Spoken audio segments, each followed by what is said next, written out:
روک دے رہے ہیں تو دنیا پریشان ہو رہی ہے، بزنس رکا ہے۔ اللہ کہہ رہا ہے اگر میں انہیں نہ پیدا کرتا تو سمندروں میں جہاز چلنے ہی نہ دیتا۔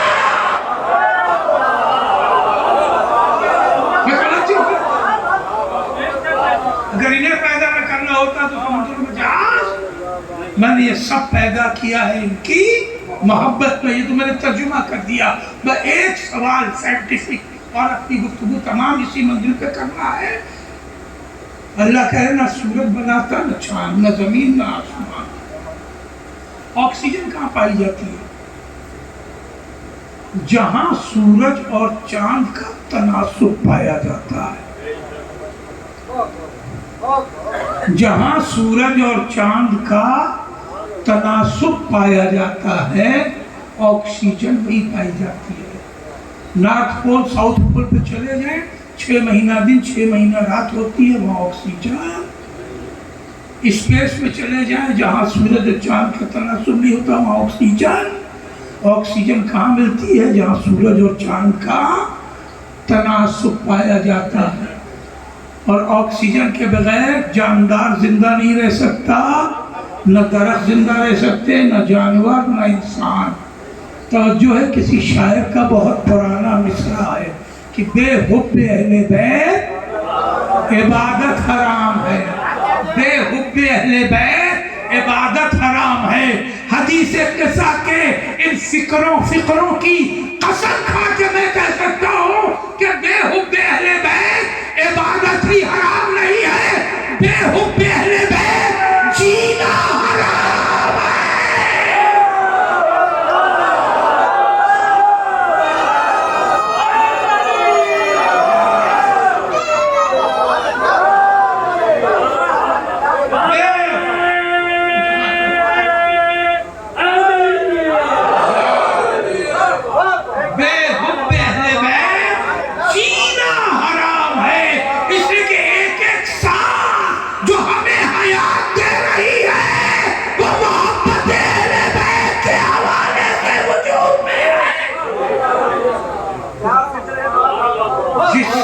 بدولت زندگی ہو زمانہ اگر اسی کی زندگی تلخ کر دے۔ اب پہچانو کربلا والوں کا صبر کی۔ سکینہ پوچھتی تھی پھوپھی اماں یہ پانی تو میری دادی کی نہر میں ہے، یہ فرات تو میری دادی کی نہر میں ہے، پھوپھی اماں یہی پانی مجھ پر حرام کر دیا گیا ہے۔ ہاں 3 سال کی بچی، کیا اسے کبھی پانی ٹھیک سے نصیب ہوا؟ سکینہ شام تک جا کے مر گئی، مگر ایک دن بھی زندگی کا ایسا نہیں گزرا کہ اس کی پیاس بجھی ہو۔ کربلا سے شام تک ایک ہی لفظ زبان پہ رہتا تھا، پھوپھی اماں پیاس سے کلیجہ پھکا جا رہا۔ شدید گرمی میں یا صبح کو پانی ملتا تھا یا شام کو پانی نصیب ہو جاتا۔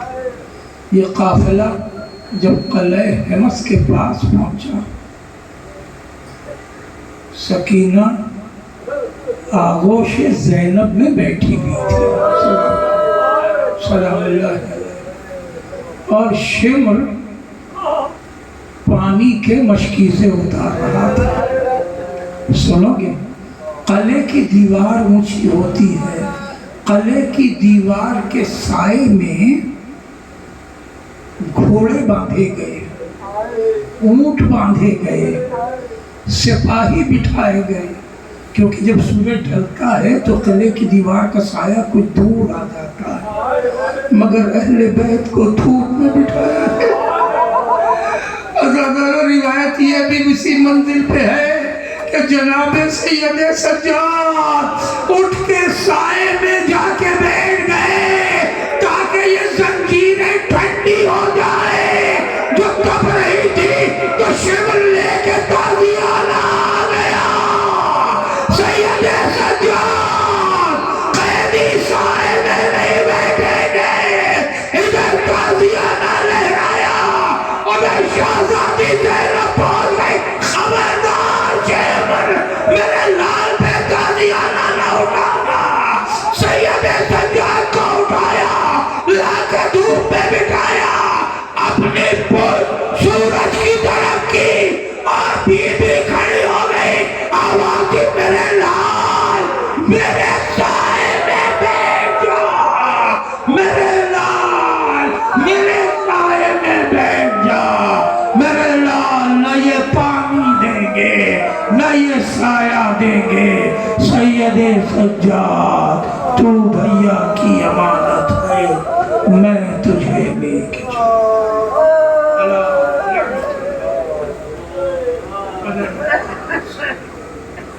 وسع علم الذین قیما خلق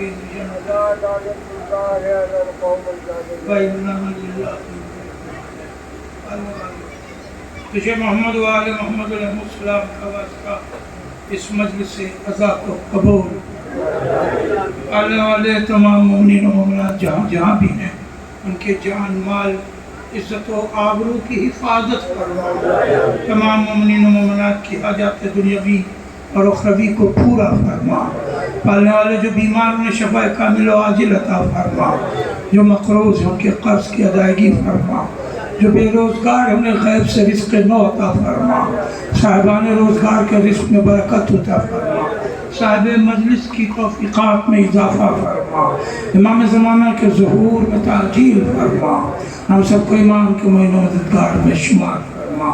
ایک بار سورہ حمد اور 3 بار سورہ توحید کی تلاوت فرما کر زمرد حسین ابن عمرہ حسن، ممتاز حسین ابن زمرد حسین صاحب، رضوان حسین ابن زمرد حسین صاحب کی